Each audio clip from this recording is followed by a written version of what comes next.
के हैं। उनकी बू आ रही थी तो महाराज जी ने गोलवलकर जी से पूछा, मुझे कहाँ लाके बिठाया? तो गोलवलकर जी ने कहा, वही ब्रह्म जो यत्र तत्र सर्वत्र है, वही ब्रह्म के पास आपको बिठाया है। कुल मिलाकर 7,000 जातियां इस देश में हैं। उनमें से 6,000 से ज्यादा जातियां तथाकथित हमारे जिसको शूद्र बोलते हैं, शूद्र नहीं है वे, फिर भी जिनको बोलते हैं वे हैं। 75 साल हो गए संविधान को, अभी भी लोग पुरानी समाज रचना भूले नहीं है। 75 साल हो गए पुरानी समाज रचना समाप्त होके, नई समाज रचना का नाम है संवैधानिक समाज रचना। अभी भी वो प्रारंभ हमारे जीवन में नहीं हुई है, जबकि संविधान लागू होके 75 साल हो गए। इन सारी लोगों की तरफ ध्यान देना होगा। उनका अन्न वस्त्र निवारा स्वास्थ्य संस्कार, इसकी सारी चीजों के ऊपर ध्यान देकर इनको उठाना होगा और हमारे साथ लाना होगा। भावना होगी समरसता, ध्येय होगा समता।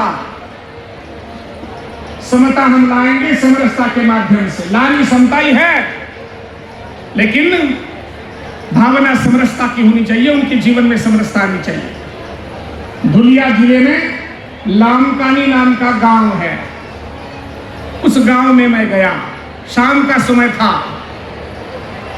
किसी एक झोपड़ी में मेरा मकाम था। भोजन अच्छा हो गया। भोजन के बाद बाहर झोपड़ी के 2 खाटे डाली हुई थी, उसके ऊपर हम सो रहे थे। मैं इस खाट पे, वो उस खाट पे। मैंने उनसे प्रश्न पूछा, भाई साहब मुझसे आपको कुछ भी नहीं मिलने वाला हो, मुझसे आपको कुछ भी नहीं मिलने वाला, फिर भी आपने इतना भोजन अच्छा क्यों दिया? तो वो जो झोपड़ी में रहने वाला मेरा भाई है, उसका उत्तर आपको सुनाने के लिए मैं यहां पहुंच गया हूं। वो कहते हैं, भाई किस रूप में भगवान घर आके जाता है क्या पता, इसलिए अच्छा भोजन दे दिया। अभी भी वहां अध्यात्म जीवित है। उन्हें पता है आत्मा कहां होती है, उन्हें पता है। ये वहां तक कैसे पहुंच गया, कब पहुंच गया, इतिहास साक्षी है। उसको यहां दोहराने की आवश्यकता नहीं। मैं दूसरा उदाहरण बताऊं। ऐसे ही मेरे बंधु एक धाराशिव नाम का शहर, दोपहर का समय, नाव शिवा कांबळे आ गए मेरे पास, डट के बैठ गए और कहा कि मुझे कुछ पूछना है। मैंने कहा, कुछ भी पूछ सकते हो, लेकिन वचन दो, सारे प्रश्न समाप्त हुए बिना यहां से हिलूंगा नहीं, तब मेरे साथ बात करना, नहीं तो राम राम जी। प्रश्नोत्तर शुरू हो गए, प्रश्नोत्तर समाप्त हो गए। जाते समय हमें गला लगा लिया, चले गए। 2 महीने गुजर गए। मुझे याद आ गई, शिवाजी का एक फोन भी नहीं है, इसलिए मैंने उनको फोन किया। कहाँ हो, कैसे हो? उन्हें कहा, मैं आज या कल में आपको मिलने का सोच ही रहा था। उतने में आपका फोन आ गया है, कल परसों मैं आपको मिलता हूं। मैंने कहा, आज क्यों नहीं? तो उन्होंने कहा, घर में मेरी एक छोटी बच्ची है, उसका वर्धापन दिन है, 1 साल हो गया है, वाण दिवस, बर्थडे। मैंने कहा, तो फिर ठीक है।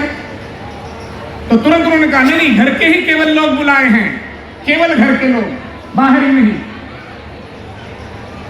फोन रख दिया गया। मैंने सोचा, वो शिवा का घर मेरा नहीं है क्या? तुरंत कपड़े पहनकर उनके घर गया। जाते समय कुछ थोड़ी सी मिठाई ले गया। घर में गया तो मेरे लिए फोटोग्राफर बुलाया गया, मेरे लिए अच्छा भोजन मंगवाया गया। और ये सारी छोटी मोटी बातें, पहचान आदि होने के बाद, शुभेच्छाएं होने के बाद, शुभकामनाएं होने के बाद मैं निकल पड़ा। मुझे छोड़ने के लिए वो रोड तक आ गए, रास्ते तक आ गए, सड़क तक आ गए। मेरे मन में एक प्रश्न आया। प्रश्न ये था, शिवा, मेरे दादा परदादा पुरखे, इन्होंने 1500 साल तक तुम्हें परेशान किया है। फिर भी मैं जैसा ही घर में आ गया, कुछ देने वाला लेने वाला कुछ भी नहीं, केवल घर में आ गया हूं, फिर भी मेरे लिए फोटोग्राफर मंगाया गया, फिर भी मेरे लिए कुछ खान पान की चीजें लाई गई, सबको पहचान कराई गई। शिवा, मुझे बता, कौन बड़ा है, आप या मैं? हम दोनों भी रोने लगे। इतने सालों के बाद भी इनके मन में ये दोस्ती का भाव, प्रेम का भाव, दया का भाव जिंदा है। इसका कारण एकमात्र है, इस भूमि के कण कण में जो अध्यात्म भाव है वो यहाँ के अति सामान्य लोगों के मुख से भी प्रकट होता है। इसी को अध्यात्म कहते हैं। दुनिया में कौन सा ऐसा देश नहीं है जहां इतना अध्यात्म पनप गया है। इसलिए जो परंपरा चलती आई है उसको हमने बिल्कुल सुरक्षित रखने के लिए, इस देश को सुरक्षित रखने के लिए, यहां की जो सारी अनुसूचित जाति जमातियां हैं, पहाड़ी क्षेत्र में रहने वाले मेरे भाई बंधु हैं, उनकी ऊंचाई बढ़ाना, उनकी सारी सुविधाएं कराना, ये हमारा काम है।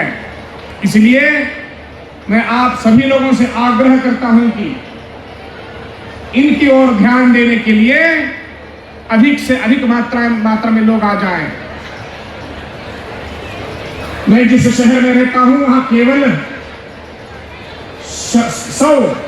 100 इतनी झोपड़ियां मतलब सेवा बस्तियां हैं, जिसको हम सघन बस्ती बोलते हैं। पुणे शहर में 300 है, मुंबई में तो पता नहीं मुझे कितने हैं सेवा बस्तियां। जब तक हम इनका प्रोग्रेस नहीं करते, प्रगति नहीं करते, इनको साथ नहीं उठाते, तब तक देश बड़ा नहीं होता।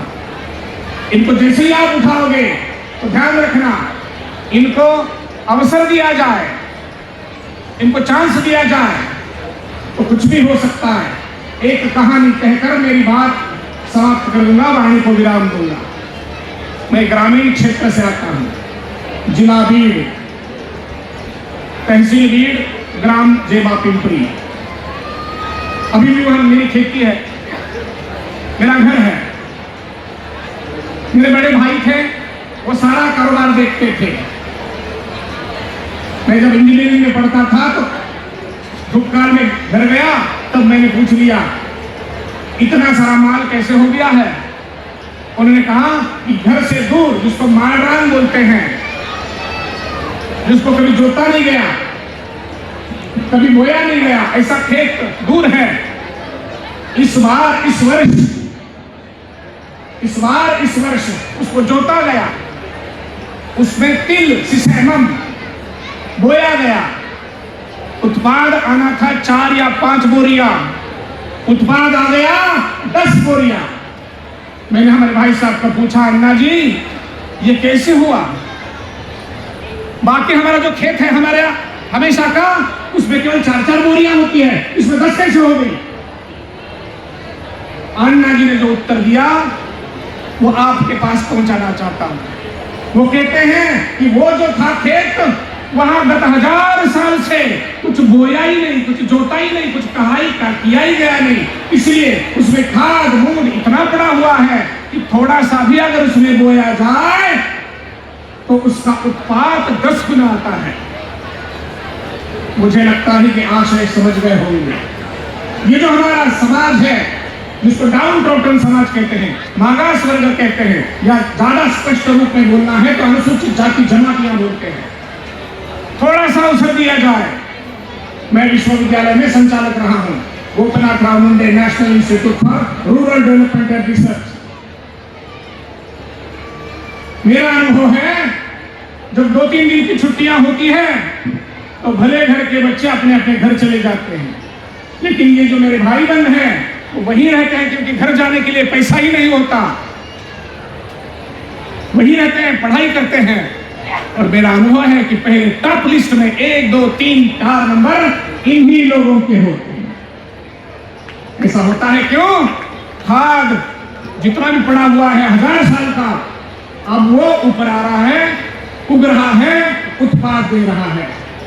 इसलिए मेरी विनती है, इस समाज के तरफ ध्यान दिया जाए, तब केवल भारत नहीं सारा विश्व बचेगा, क्योंकि भारत का तत्व ज्ञान ही विश्व को बचा सकता है। महावीर स्वामी का तत्व ज्ञान ही विश्व को बचा सकता है, क्योंकि हम सहिष्णु हैं, हम सहिष्णु हैं।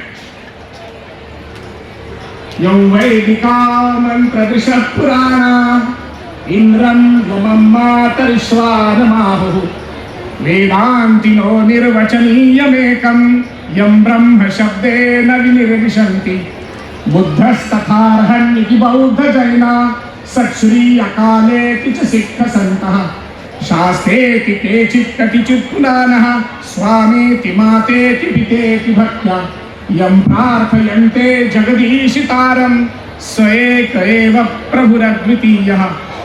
नदियों का पानी अन्य अन्य प्रवाहों से समुद्र में जाके मिलता है, उसी तरह से किसी राह पे पर चले जाओ,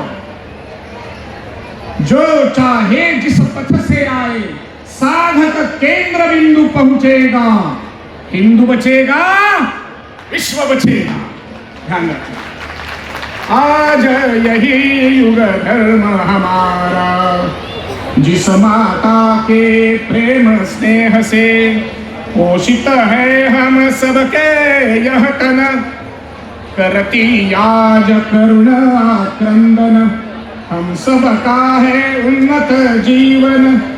वो जीवन भी क्या जीवन है, जो माता के कामना सफल हमारा।